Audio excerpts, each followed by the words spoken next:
السلام علیکم ګران مینوالو زه فیضان ګلستان یو ځل بیا حاضر ما دوستانو تاسو د ورګوډ شان کلیپ صحیح کو دا چې دینو نیلم ګل لګیا د نیلم ګل په لاس کې چې کوم شی نیولې دی هغه شی څه دی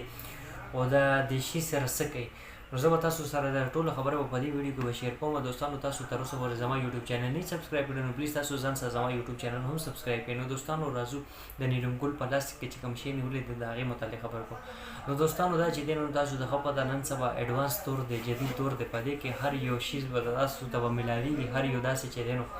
غلط کار د پاره غلط شیزونه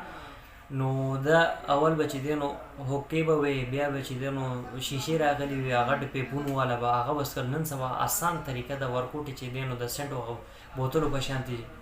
دینو برو نه به پرس کینو نو دا چې سټیم سکینو خلینو لوګي وباسي نو ایڈوانس تور دی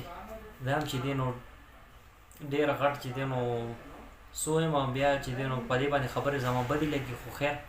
برداشت کوي ولې چې غلط کارونه کوي او غلط کارونه مه کوه نو زه به چې دینو بیا داسې خبرې ونه کوم بیا به په تا باندې بدي نه لګي نو دوستانو دا چې دینو دا شیشه سکي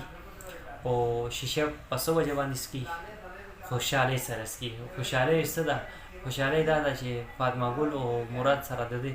راضینامه شوې ده پخلا شوي دي او مراد پاکستان ته واپس راغلی دی او دا چې دینو هغې سره ملاوېدلو لپاره تللی او بیا واپسۍ کې چې دینو دی دا شیشه سکلې وه او خپل په جذبات باندې قابو نشي کولی نو په جذباتو باندې قابو یې نه کړو نو بس یو دا مې شیشه راوویستل او شیشه سکل سټارټ کړل نو څه چېرته کې مونځ دس به دې کړی وي چېرته کې بس سجده به دې کړې وي او یا تلاوت به دې کړی وي نو ښه خبره وه نو ایله بیله ته دا شیزونه استعمالوې ته په دې باندې ښه ښکارې بس دوستانو زما دا میسج دا پیغام و که ویډیو کې مانه څه غلطي شوي نو زه بخښنه غواړم انشاءالله تاسو سره به ډېر ژر یوې نوې ویډیو کې به ملاقات کېږي د خپل ځان ډېر ډېر خیال ساتئ د لوی الله په امان والسلام